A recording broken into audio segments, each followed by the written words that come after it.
Hey friends, how's it going? So today it's January 12th. Um, in the news, what do we got? This is old. This is new. An attack on the presidential palace in, don't know how to pronounce it, Chad results in 20 deaths. Wow, that's a lot of death. That's a lot. And it looks like it was an attack carried out against the president by an unidentified gunman. Oy. Series of wildfires, 16 dead.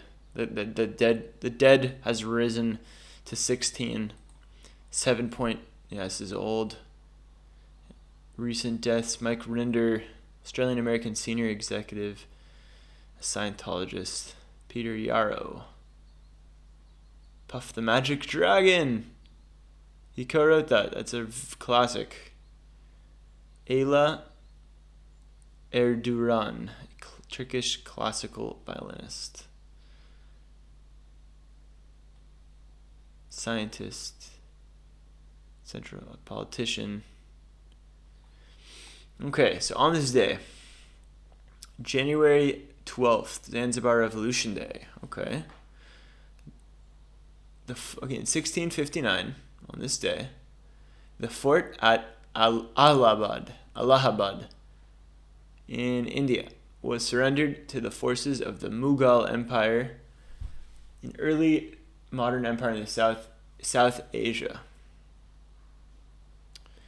What else do we have? Interesting. 1967, 73-year-old physiology professor James Bedford became the first person to be cryonically preserved with the intent of future resuscitation. That's a long shot that people believe.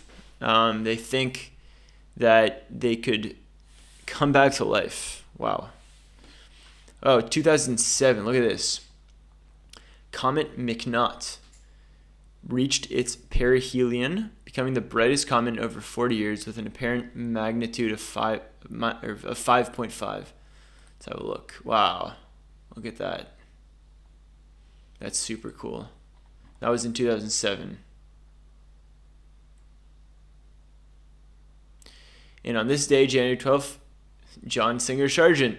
And you guys can see that this is purple because I've clicked on this. This is a very famous portrait painter. I mean, I don't know how famous he is, but he's an expert, he's an expert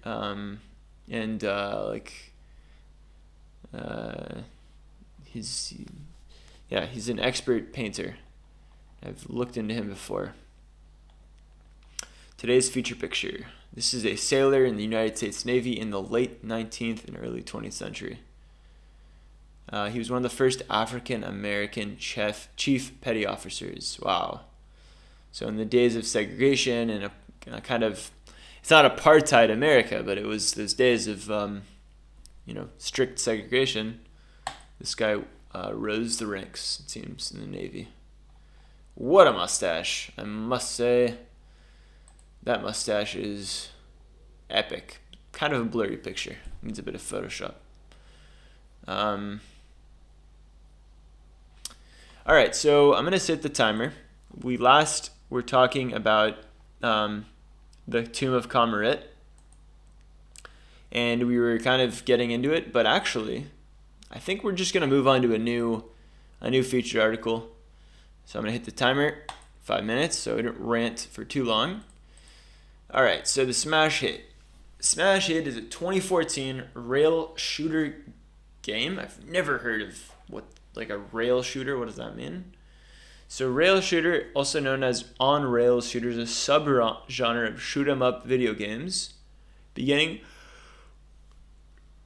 with arcade games such as 1985 Space Harrier.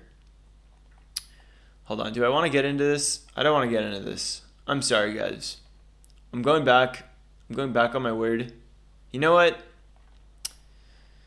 A part of me wants to go back to the tomb, the last featured, but I'll stay here. Let's try to see why this is. Why would someone make a Wikipedia about this? What's so important about this game? It was developed, well, like there's so much about this game. Why? It seems to me just a game, and there's so many references from CNET. Like, okay, what is this game, and why do I need to care about it?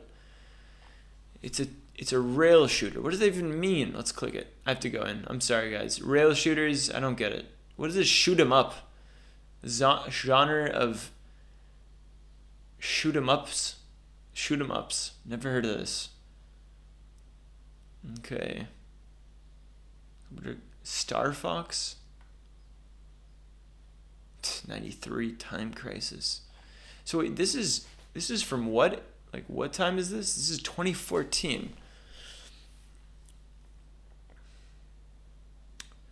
So Dennis Gustavsson programmed the game and created its physics engine. So what is that? A physics engine is software that gives us simulation of like what happens in the real world. Stuff falls, stuff moves, it bounces. All right, so they created the physics engine, and this dude designed the levels. Very like Swedish names, right? They're Swedes, yeah. Smash It received positive reviews. All right, so this was a video game. I don't want to get into it too much, and I'm going to use what time we have left, which is 2 minutes and 30 seconds, to get back into this. Tomb of Khan Marit. And I do remember scrolling down, and I found this cool word, which was cubit. And I wonder if we can find it. Cubit. There it is. So, Ka received several royal gifts over his career. The first was a gilded cubit rod. What in God? What is that? What is a cubit rod? No idea. So a cubit is an ancient unit of length based on the distance from the elbow to the tip of the middle finger. It was primarily associated with Sumerians, Egyptians, and Israelites. Interesting. Sumerians. This is Sumer.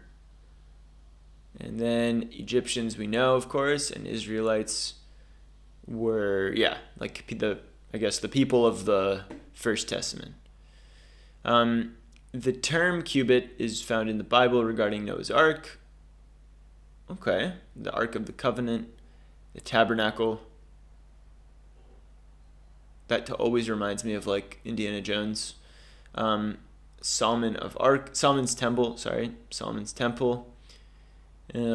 This was the first temple in Jerusalem.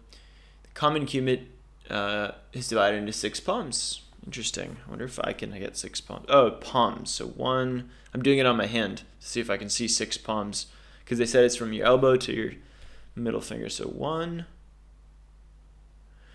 2, 3, 4. So mine is actually more like 5, but I was very doing it rough, but I could. Oh, interesting. Look at that. It's divided into 6 palms times 4 fingers. So 24 digits. It's quite useful. These lengths typically range from. It ranges because, of course, it changes with the person. If you're really tall, if you're like 8 feet tall, then a cubit on you is much taller than if you're 4'11". Okay. And we're out of time. We finished with cubit. We might go deeper into this. So thanks for tuning in. If you're subscribed, thank you. And let me know in the comments if you see any information here that was like wrong. I'd like to know that stuff. Have a good rest of the day or evening, wherever you guys are. Ciao.